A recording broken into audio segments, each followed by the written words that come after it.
So this is the Windows 11 crisis by CoFusion. Now let me preface this. I'm not an IT expert, so please take my opinions with a giant grain of salt, alright? But given that, I'm also using a Microsoft product, it's going to affect me regardless, right? So yeah, let's hope there's some redeeming features of Windows 11 because, I'm currently using it as well. And if anything goes wrong, you know why. We are evolving the OS. Windows is now your canvas for AI and agents. We're innovating in 3 key ways. First, bringing AI and agents into your flow and making it more intuitive to use. And second, making Microsoft 365 Copilot more contextually helpful. Now, while AI is being sold as this silver bullet solution to every problem we have, I'm still a very firm believer that a tool is only as good as the person using it. Or as I put it so crudely, a tool is only as good as the fool using it, right? So yeah, if you use AI clumsily, you'll probably get very clumsy results. Maybe a tutorial on AI best practices is what's needed here rather than, integrating AI with something else like this. So yeah, I've used ChatGPT quite a bit, including the writing of this script every now and then. Most of the time I just threw out most of the things they give me, right? And I'm not sure how does it compare to Copilot in this case. Where does it excel in or where does it fall short? I have no idea. Right? Maybe I should have done more research on that part. But if you have used both, please tell me what context you use them for and how it crashed and burned / excelled in their respective input versus output, what suggestions they gave you.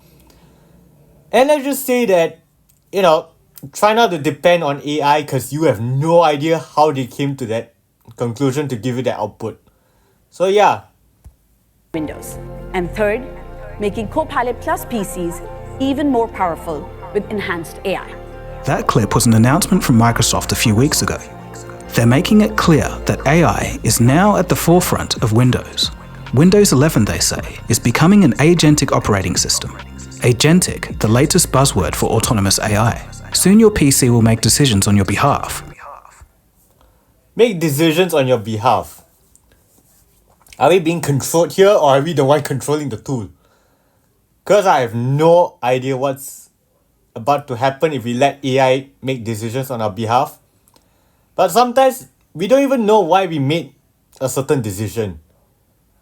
So if we lose track of how AI came to that conclusion and decided that they should make that particular decision, without a line of logic, how do we know?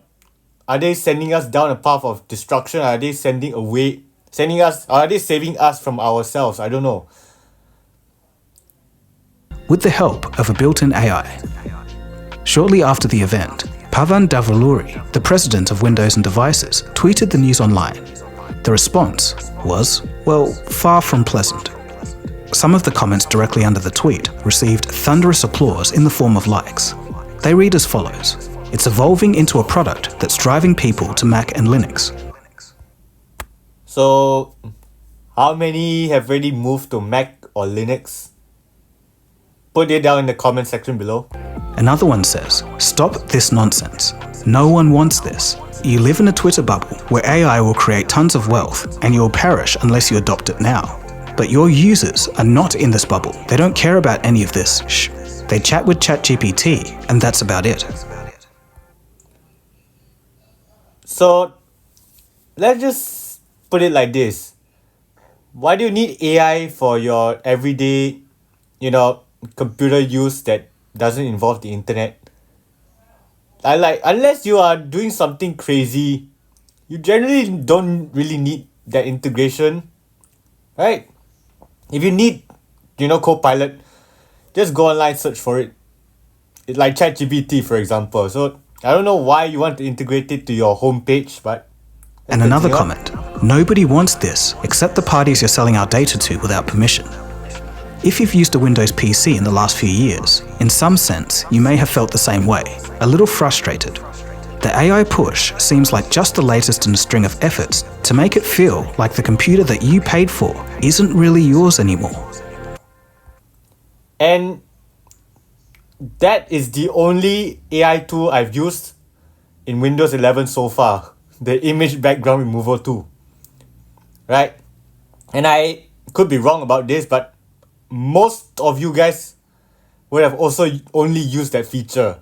Right? You guys would not have used Auto Copilot or ChatGPT that much. Or even if you did use it, it's like, sparingly or rarely in that From case. forced up All the ad was just the latest in a string of efforts to make it feel like the computer that you paid for isn't really yours anymore. From forced upgrades, advertisements carelessly littered through the user interface, online account requirements for everything, and now, an aggressive push into AI. You get the picture now. Windows 11 has become one of the biggest sources of user frustration in recent memory. As you'll later see, it's all part of the plan for Microsoft CEO Satya Nadella, and it's all working just as it's intended to. These changes have made a lot of people wonder, is Windows still a tool for the user, or is it a cash extraction exercise for Microsoft? And hey, these feelings aren't unfounded. It comes from years of bad decisions. But here's the thing, curiously, at the same time, Microsoft is now currently valued at $3.8 trillion. That's 3.8 followed by 11 zeros. I wonder what's Apple's net worth? And on track to reach $5 trillion. It's one of the most powerful companies in the world, so from a broad perspective, these decisions are making business sense. But right there, you can see it, a massive divergence is forming. As the value of the company skyrockets, the user experience of Windows is moving in the opposite direction, down the toilet. Everyone can sense there's a problem here, but the question needs to be asked, what exactly is happening here? How did Windows, the flagship operating system of the world, now end up feeling like it no longer works for the person using it? And why does Microsoft keep doubling down on these decisions? If you've ever wondered these questions, then today is your lucky day, because we'll answer them right now in this episode. So that whole thing was an intro.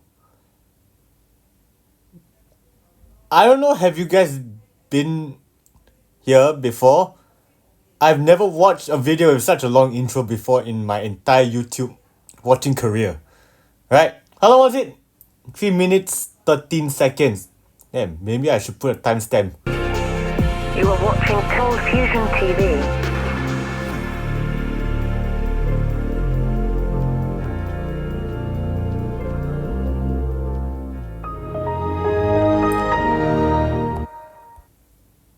My gosh, who remembers this? I'll play it again just for nostalgia's sake.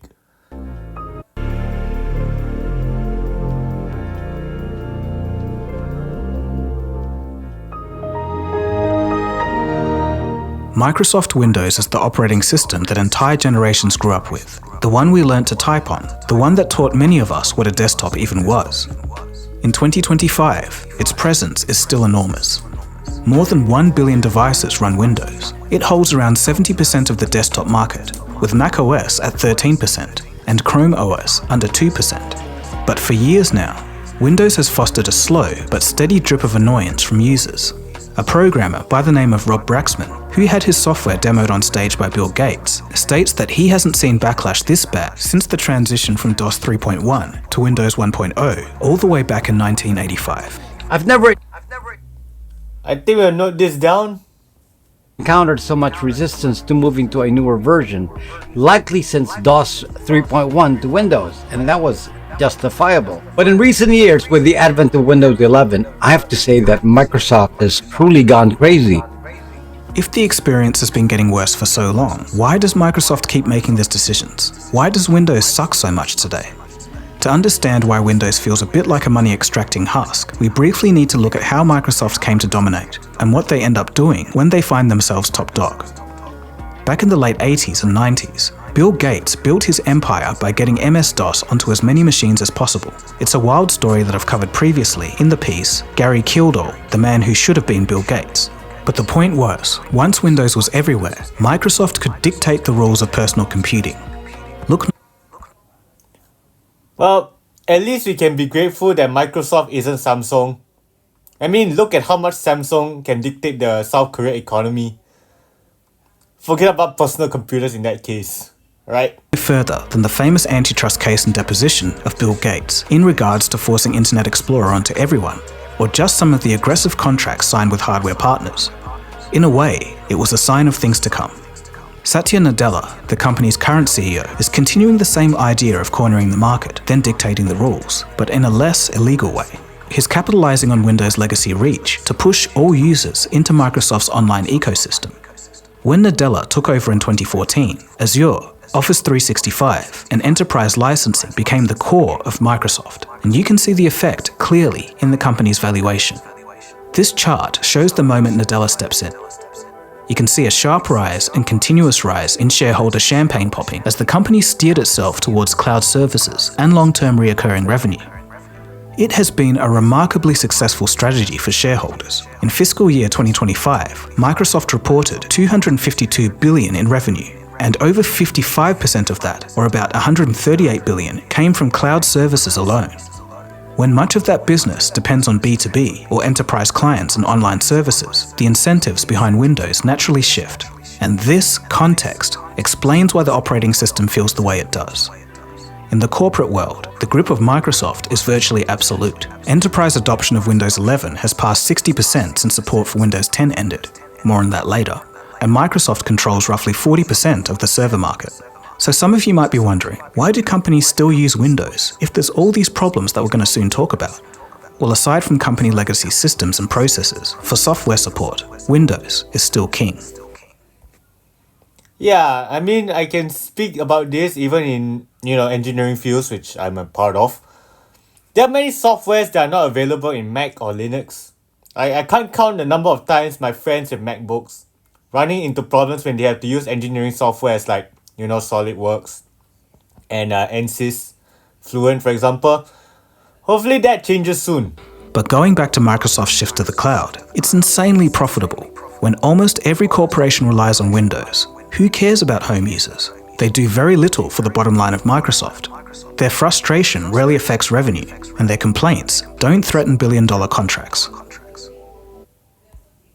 Yeah, the home users market is ripe for disruption, right? Any entrepreneurs out there, just stay, prepared to take advantage. So it's no wonder that over time, Windows began reflecting shareholder priorities rather than the users. Now let's get into the juicy stuff. Just some of the mind-boggling decisions that Microsoft has made. It's Windows' slow decline into trash. Again! And I don't think it has to always be this way. I absolutely, definitely think there is a path to redemption for Windows. I just don't think they're going to take it. I don't think it would take that much work to make it not trash, genuinely.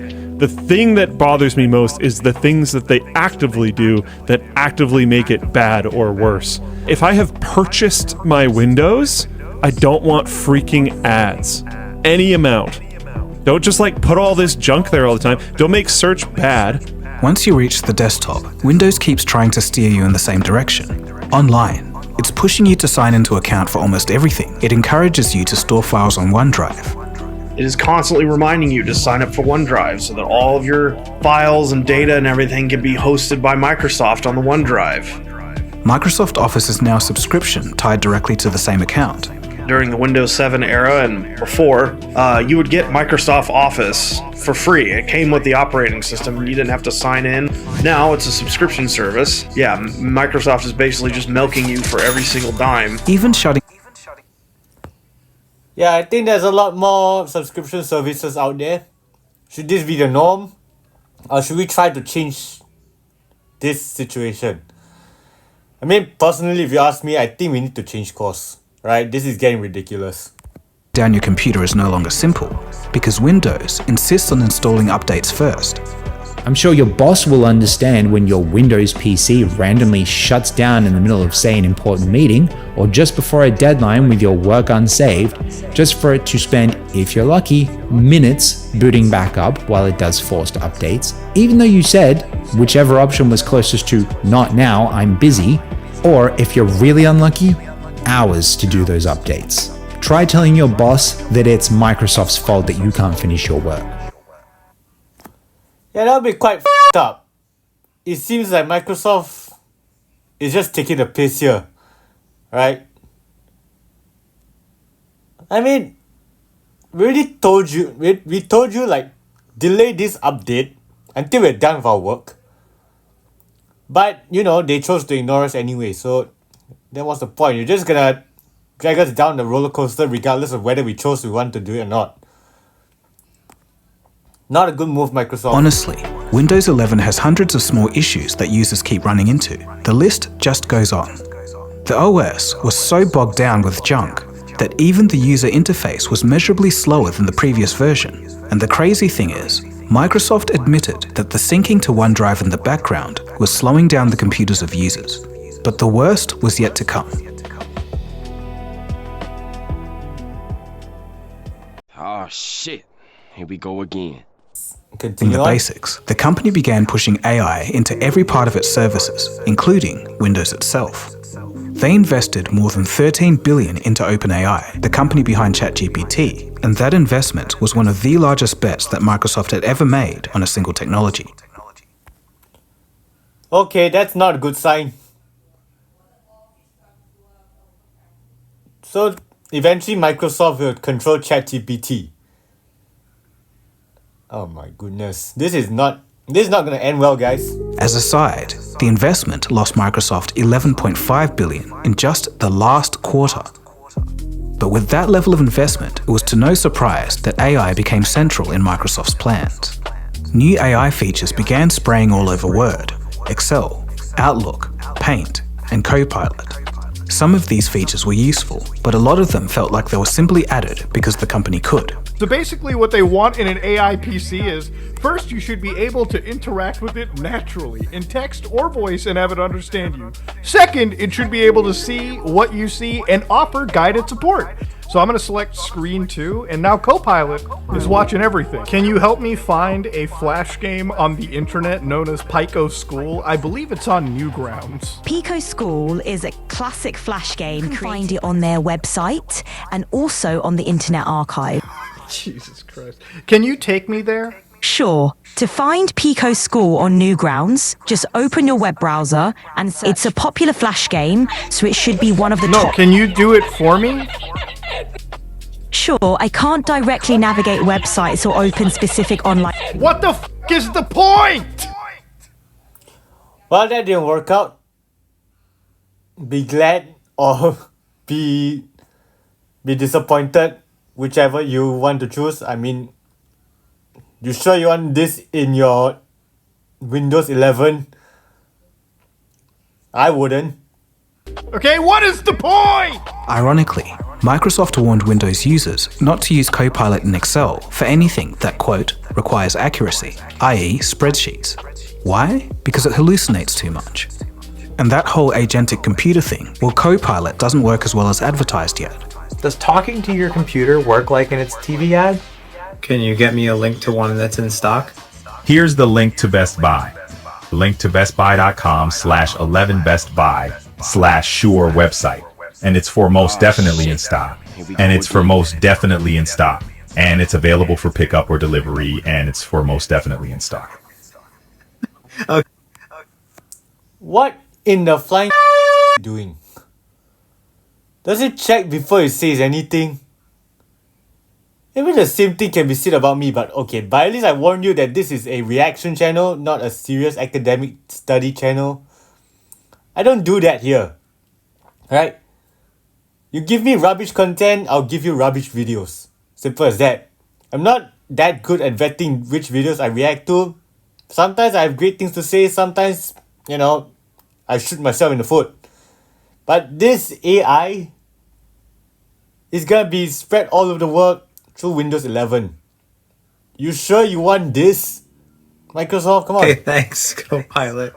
What all these changes had in common was they kept people connected to Microsoft's online services. And this is where the bigger picture becomes clearer. Windows is the surface. The real product is the network of services underneath it. And they all point in one direction, towards benefiting Microsoft's shareholders, and not the user.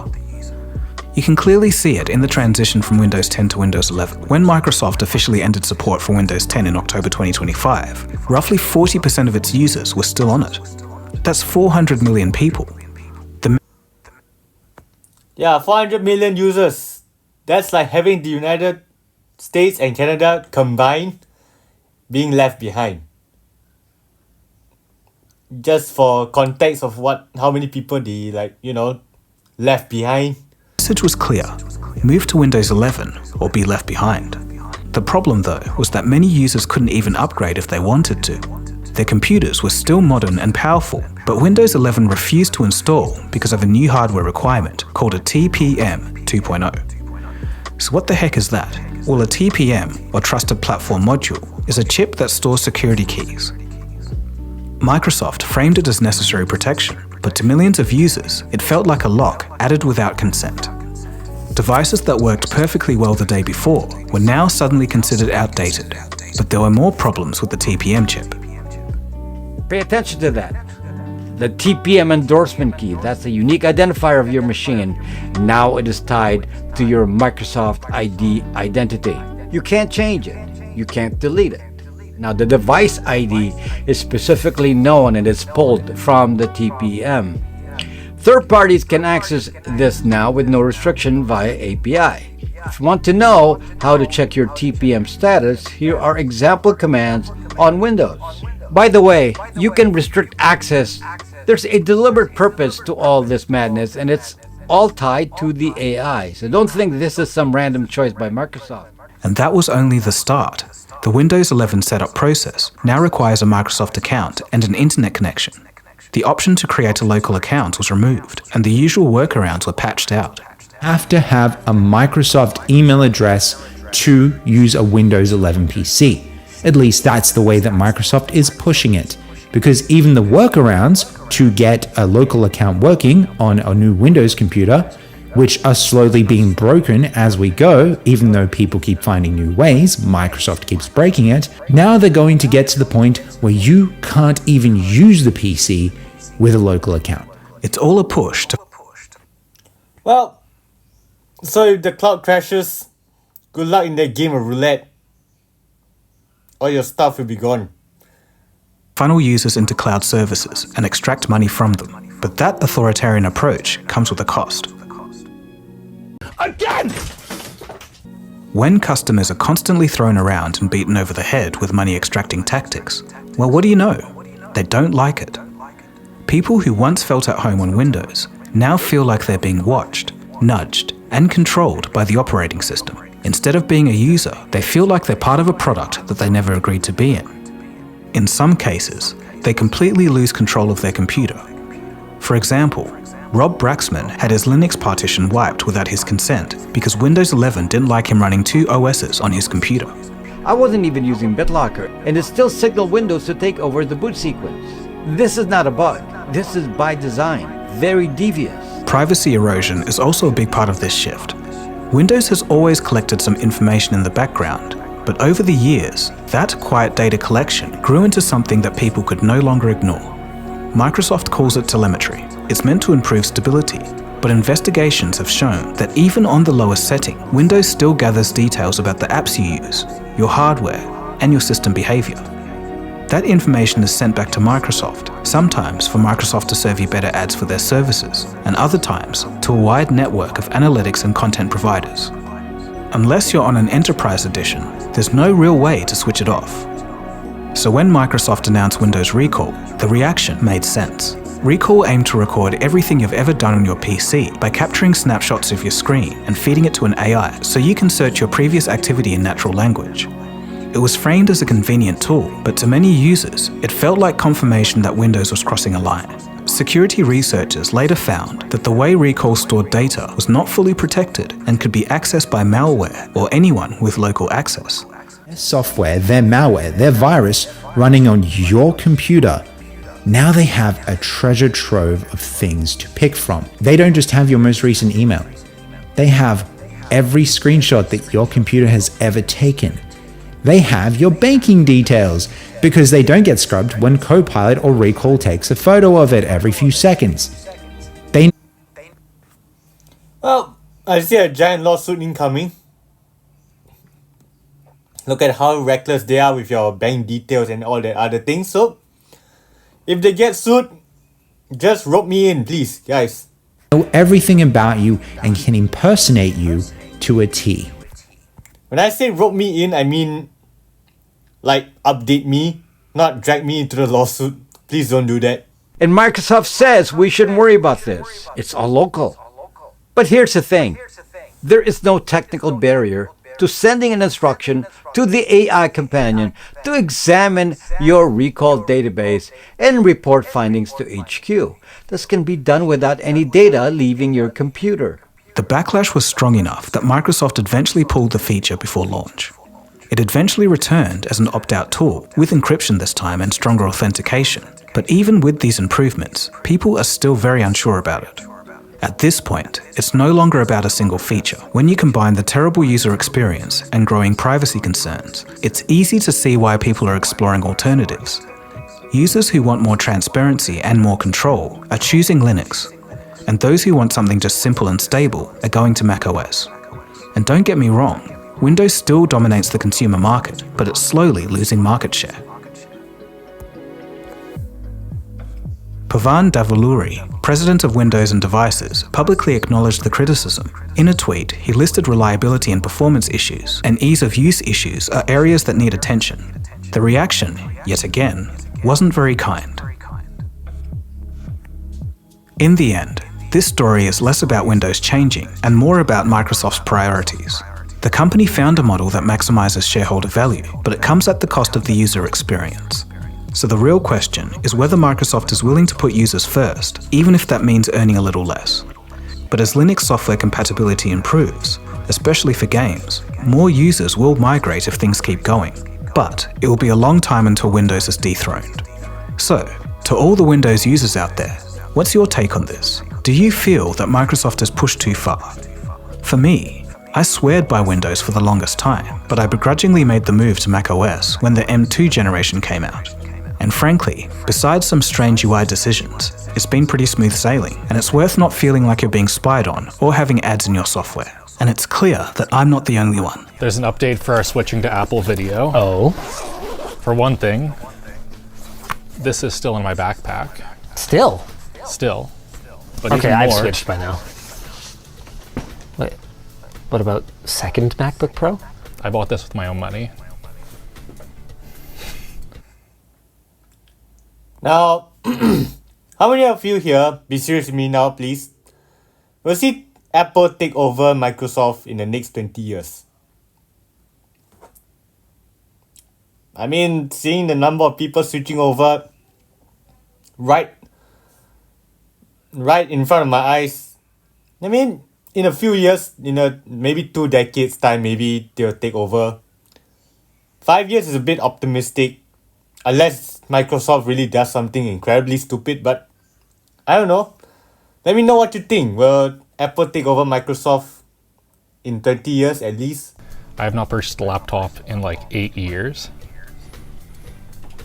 I opened this piece of crap up, this Windows garbage. The driver update literally failed, bricked it. It took me like 2 hours to get it. And I was just like, F this, and ordered a MacBook. I can't think of many people on staff who in the past were more adamantly anti-Mac than this man. So that is the crisis in Windows. How it went from a beloved operating system to an absolute dumpster fire littered with ads and AI slop, and the reasons as to why Microsoft drove it in that direction. Anyway, that's about it from me. My name is Dagogo, and you've been watching Cold Fusion, and I'll catch you again soon for the next episode. Cheers, guys. Have a good one. Well, I might consider getting myself a MacBook given the increasingly unreasonable things Microsoft is doing. So yeah, unless they, change course away from what they're doing right now, I hope it doesn't get to that day. I'm gonna jump ship if they continue down this path. Alright? So let me know if you already made that shift to Apple or Linux, or you're sticking with Microsoft, and let me know why you switch over to Apple or Linux, or you stayed with Microsoft despite of all this nonsense that they're doing. Let's have a conversation, and I'll see you next time. See ya.